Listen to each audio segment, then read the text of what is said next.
Kabar ini, kabar terkabar.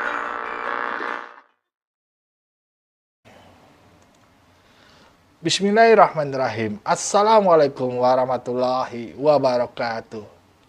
Udah lihat belum tadi sidangnya? Seru kagak? Kagak seru lah. Nggak kayak film G30 SPKI. Ya, tadi sidangnya adalah sidang pembacaan ya, nota perlawanan dari TIPA. Kita tunggu-tunggu apa gitu tanggapannya. Kirain keilmuan TIPA bakal dikeluarkan semua tuh di situ. Selama ini kan kita tahu nih, kalau TIPA ngomong itu masalahnya keilmuan. Taunya kagak ada. Ujung-ujungnya minta persidangan dihentikan. Kemarin apa ngajakin Pak Jokowi ngadu bukti di persidangan. Lagian kan ya Bu Tipa, jangan dihentikan ini sidang. Pak Jokowi itu udah siap datang. Dan Bu Tipa kan pengen ngelihat Pak Jokowi datang. Dan Pak Ibu Tipa itu kalau lo pada tahu ya, punya cita-cita pengen ngerasain bagaimana rasanya Hotel Prodeo. Emang iya bang? Iya, dia yang ngomong sendiri dan lu udah pada tahu kan? Banyak videonya beredar. Tapi yang seru inilah ya, kalau kita persidangannya mah ya biasa, standar. Yang seru ini nih, ada setelah keluar dalam persidangan, biasanya kan kalau kita lihat koar-koar mereka tuh, congor-congor mereka itu kan congor. Suara-suara mereka setelah persidangan itu kan wow, bombastis banget lah bahasanya. Dan kelakuan-kelakuan pendukungnya kita tahu lah ya. Di sini yang bikin gua bingung, ya, yang didakwa TIPA, tapi para pendukungnya minta Jokowi yang ditangkap, kan gelo. Ya kita reaksi aja ya, bagaimana para pendukung TIPA keluar dari ruang pengadilan dan disambut oleh para pendukungnya, dan kita lihat apa komentar TIPA setelah persidangan tersebut. Let's go, kita play. Ya, salah satu unggahan tersebut ini berasal dari akun Dr. Tifa, dan dalam unggahannya ia menyampaikan sejumlah kejanggalan yang menurut dia terdapat pada ijazah S1 Jokowi, mulai dari sampul ijazah, foto wisuda, Ada Roy Suryo tuh. buku alumni Universitas Roy Gajah Mada, Suryo kayak setiap menampingi nih. Tapi lo lihat nanti nih, bagaimana Roy Suryo itu diusir. Diusir sama TIPA. Sono. Giliran pengacara gua. Selama ini kan kalau kita lihat ya, TIPA Roy Suryo itu berdampingan terus. Kalau doorstop kayak gini ya. Tapi kali ini diusir. Sonoan. Dan lu bakal lihat wajahnya Roy Suryo bagaimana. hingga pernyataan Jokowi yang menyebut Profesor Ahmad Sumitro ini sebagai dosen pembimbingnya. Wih, semangat emang pendukungnya. No, nggak mau tuh pengadilan. Menonton Piala Dunia ya. Wih, Ogroseno. Ya, ikut serta juga untuk mendukung Dr. Tifa, terlihat Rosuryo di belakangnya.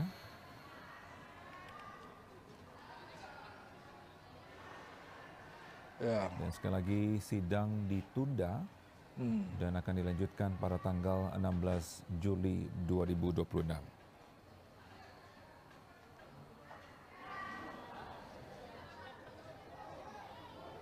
Dan terkait dengan Udah tahu kan ya, kalau jilbab begini pasukan siapa ya?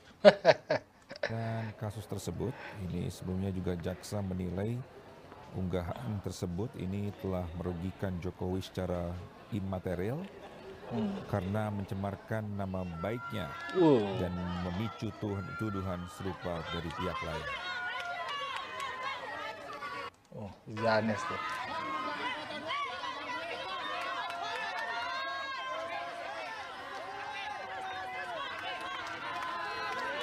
Alkatiri coy. Nah,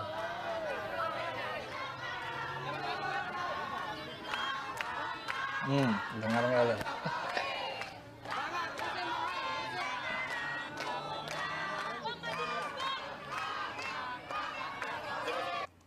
Ya kan aneh kan? Yang didakwa Tipa, yang minta ditangkap tuh Pak Jokowi.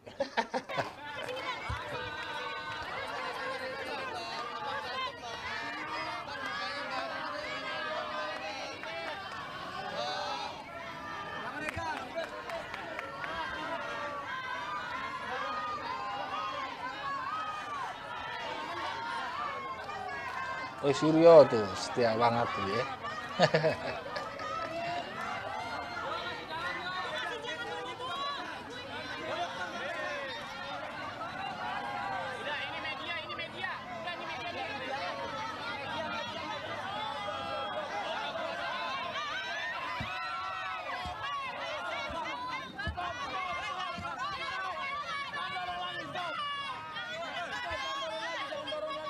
Nah, nih di sini ada momen di mana Roy Suryo itu minggir, rada jauh Roy.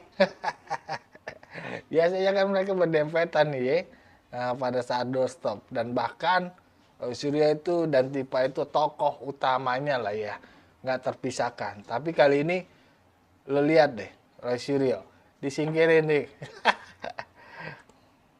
Aduh. Hmm. Minggir Roy.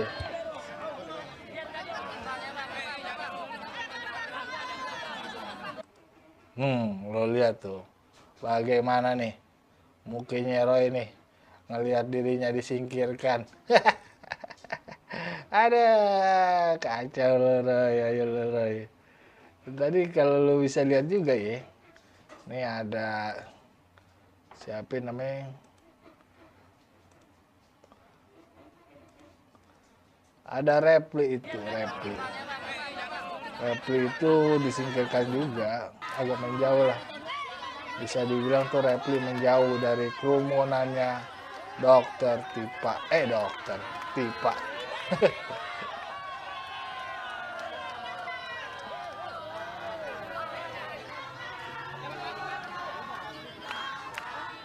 Wah tuh, dengar kan?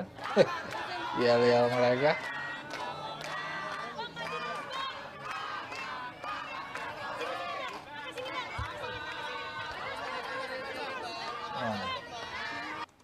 Nah, di sini lo lihat nih, Repli di ujung.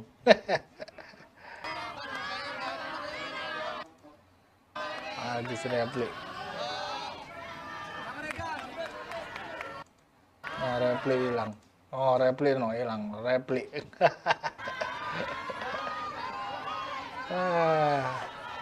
Kacau deh ya. Itulah mereka ya. Udah terlihat lah ya mereka udah rada pecah kongsi ya. Diam-diam menurut gua sih. Namanya kita pandangan kita ya.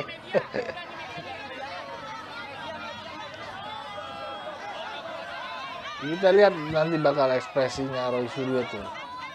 Bagaimana dia itu. Nah. Oh, minggir Roy. Lu ganggu aja.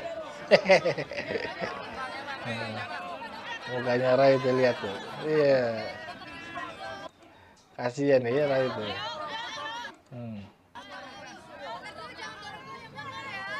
Tatapannya Roy beda nih.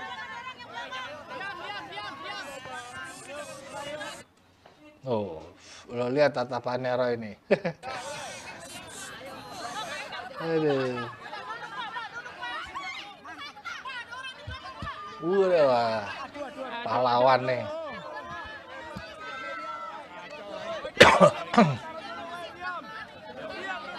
Dan lo tahu di sini nggak ada kesempatan buat Roy bicara ya. Apakah kita sudah bisa mulai?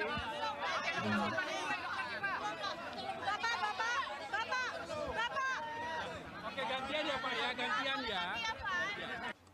Oh, lihat di tatapannya Roy ini. Tuh. Tatapan Roy ke Tipa. Oh, Tipa. mengapa kau menjauh dari saya? Ceritanya mungkin begitu kali ya. Aduh, kalau kita bikin ilustrasi nih, lu bisa baca nggak nih hatinya Roy Suryo ketika diusir sama Tipa nih?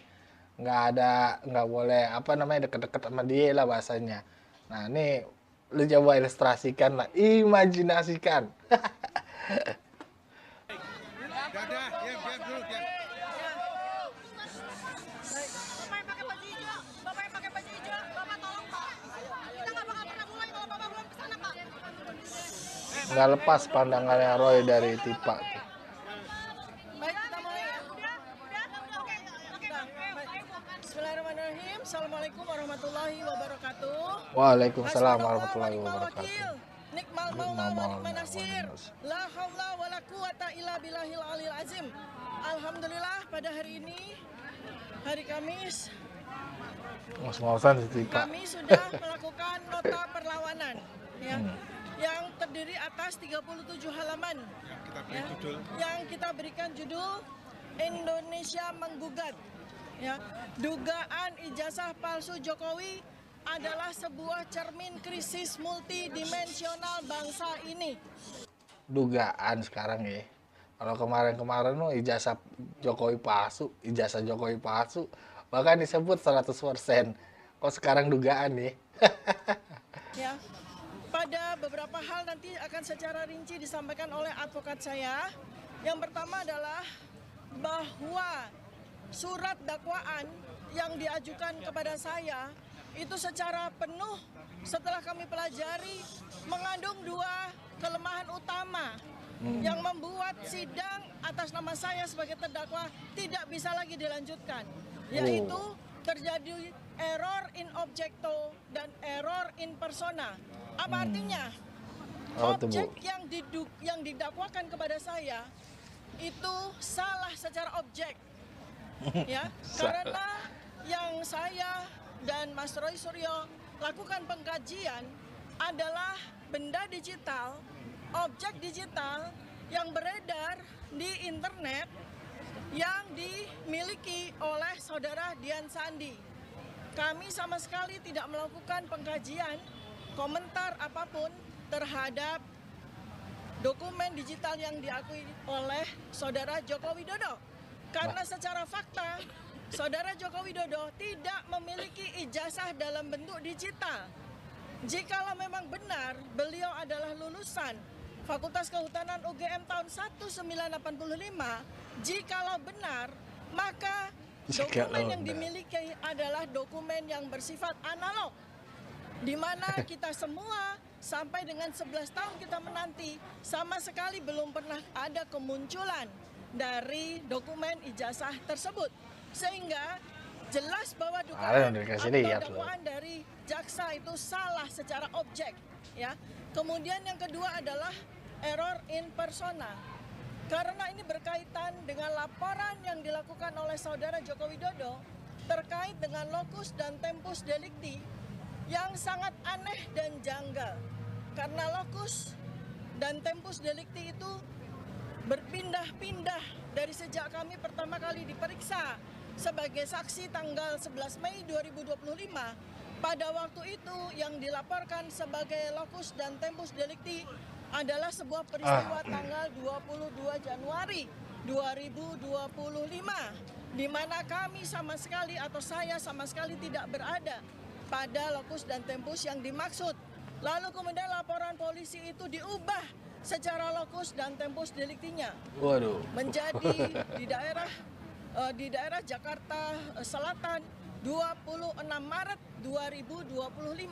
Lalu pada surat dakwaan yang disampaikan oleh penuntut umum ternyata locus dan tempus berubah lagi, yaitu di antara bulan Maret 2025 hingga bulan Mei 2025. Padahal laporan yang dilaporkan oleh saudara Joko Widodo itu tertanggal 30 April 2025. Ya, begitulah ya tadi sedikit doorstop ya setelah Tipa itu dia itu keluar dari ruang persidangan, dan itu tadi beberapa hal yang menurut gua penting sih. Kalau suruh diusir penting. Iya. Nah, siapa yang pengen gua kasih tanggapan kepada sobat-sobat nih? Tanggapan dari seorang kawan nih, mantan kawan yang dulu bersama-sama dalam satu buku perjuangan nih. Siapa itu? Rismond Sianipar. Rismond langsung menanggapi terkait ya nota perlawanannya Tipa ini. Dan di situ Rismond katanya bilang, kok Tipa ini seperti menghindar dari persidangan atau bahasanya larilah dari persidangan. Nggak berani, seolah-olah tuh nggak berani akan bertemu dengan Pak Jokowi. Karena di dalam isi nota perlawanannya, dia ingin nih persidangan dihentikan. Dan itu menurut Rismond adalah hal yang aneh. Aduh. Bagaimana komentar Rismond? Mari kita simak bersama videonya. Let's go, kita play. Ya, hari ini kita dengarkan eksepsi atau perlawanan dari tim Tifa dan pengacaranya. Ya, mereka mengatakan dakwaannya cacat hukum lah, bahwa ini harus dihentikan lah, bahwa sidang ini harus dihentikan lah. Jadi saya bingung ya. Kemarin mereka yang mempertanyakan bahwa Pak Jokowi tidak akan berani datang ke persidangan, tetapi mereka justru sekarang takut masuk ke sidang pembuktian dan meminta sidang itu dihentikan karena dakwaannya cacat hukum, karena bla bla bla bla bla bla, pasal-pasalnya banyak kali tadi, mungkin ratusan bahkan ribuan. Ya. Intinya begini, mereka sendiri yang sudah berformula bahwa Pak Jokowi akan takut hadir di persidangan. Loh, Pak Jokowi kan nanti hadir pada saat sidang pembuktian, mulai dari saksi, ahli, dan ahli kan begitu. Loh, kalau mereka minta ini sidang dihentikan, bagaimana mereka bisa menyimpulkan bahwa Pak Jokowi takut di persidangan? Kan aneh juga ya. Itulah makanya saya bilang, ya selalu saya bilang, bahwa baik Tifa maupun Roy ini tidak memiliki bukti yang valid dan saksi fakta yang valid, sehingga mereka takut jika sidang ini tetap dilanjutkan, mereka tidak punya apa-apa. Bahkan tadi saya mendengar full itu dari naskah atau nota perlawanannya, itu tidak ada perlawanan bantahan atau argumentasi ilmiah dari Tifa ya, yang mengaku ahli neuroscience maupun anatomi morfologi, bahwa kami siap membuktikan secara keilmuan neuroscience dan anatomi morfologi yang menyimpulkan bahwa ijazah Pak Jokowi itu palsu gitu. Dia justru menghindar. Yang saya analisa adalah data digital yang diupload oleh Dian Sandi. Ingat, data digital mengandung informasi yang informasi tersebut milik Pak Jokowi yang Anda analisa. Jadi tidak bisa menghindar. Saya justru tadi menanti-nanti argumentasi ilmiah bagaimana neuroscience bisa dipakai untuk membuktikan keotentikan atau tidak sebuah dokumen ijazah baik digital ataupun analog gitu loh.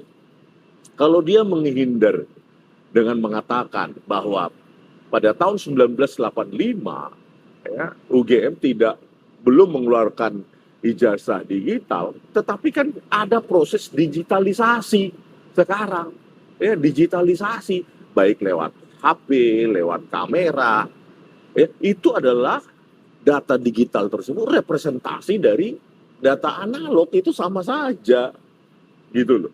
Ini sekarang menghindar. Yang kami periksa adalah data digital dari Dian Sandi, bukan analog punyanya Pak Jokowi. Tetapi bagaimana mungkin Anda hanya memeriksa data digital dari Dian Sandi, tapi menyimpulkan ijazah Pak Jokowi itu palsu dengan neuroscience maupun anatomi morfologi. Jangan menghindar begitu. Makanya ketika saya BAP kemarin ya saya 3 hari tidak berturut-turut ya, kalau nggak salah Senin, Kamis, dan Senin. Itu semua pertanyaan saya jawab secara ilmiah dengan metodologi, terminologi ya, yang saya kuasai, yaitu digital image processing. Itulah pembelaan saya. Itu loh. Makanya tadi saya tunggu-tunggu. Meskipun saya tidak mendapatkan satu paper pun, satu jurnal maupun buku pun yang menghubungkan antara neuroscience dengan menguji keotentikan sebuah dokumen atau ijazah. Tidak ada satupun. Kalian bisa search itu ya di internet. Nggak ada satupun. Ya mungkin satu-satunya Tifa itu. Oleh karena itu dia sangat ragu dan menghindari itu di persidangan, karena tentu akan dihadirkan ahli neuroscience yang membantah itu. Tidak ada keterkaitan keilmuan neuroscience dengan digital image processing, digital forensik, atau uji keotentikan sebuah dokumen. Itu tidak ada. Gitu loh. Begitu juga dengan yang dikatakan Tifa, keilmuan anatomi, morfologi. Saya sudah cari-cari, tidak ada satu jurnal, buku, ya, ataupun artikel apapun yang menghubungkan, ya, yang bisa menggunakan ilmu anatomi morfologi dengan keotentikan sebuah ijazah. Oleh karena itu mereka sekarang seperti yang kita lihat tadi lah ya, menghindar, inginnya dakwaan dari jaksa diabaikan, cacat demi hukum, persidangan dihentikan, selesai gitu. Padahal mereka yang nantang-nantang dengan mengatakan Pak Jokowi nggak bakal pernah berani hadir. Ya Pak Jokowi kan hadir di sidang pembuktian. Kalau di sidang dakwaan sudah mau dihentikan, gimana kita bisa tahu Pak Jokowi hadir atau enggak? Itu kan membantah statement kalian sendiri, gitu loh. Ya, buktikan saja keilmuan itu. Ya, kalau saya menjadi terdakwa, seperti di BAP saya yang ratusan halaman, ya, saya membantah dengan argumentasi ilmiah. Kalau saya dalam posisi terdakwa, maka saya akan penuhi eksepsi atau perlawanan dengan penuh dengan argumentasi ilmiah sebagai pembelajaran publik. Gitu. Ini malah nggak ada sama sekali argumentasi ilmiahnya. Padahal itu yang saya tunggu-tunggu. Bagaimana korelasi antara neuroscience dengan uji keotentikan dokumen dan anatomi morfologinya. Kan begitu. Bagaimana sebuah foto dibandingkan antara foto Pak Jokowi dengan Dumakno dengan anatomi morfologi itu Anda lakukan. Bagaimana Anda mengukur jarak antar mata, apakah secara digital atau analog? Bagaimana Anda mengukur morfologi dari bentuk hidung, telinga, dagu, dan lainnya? Apakah itu dilakukan dengan manipulasi digital atau cuma mister analog? Atau cuma pengamatan mata langsung simpulkan? Kan begitu. Mana apanya? Perlawanan akademisnya, perlawanan ilmiahnya, nggak ada sama sekali.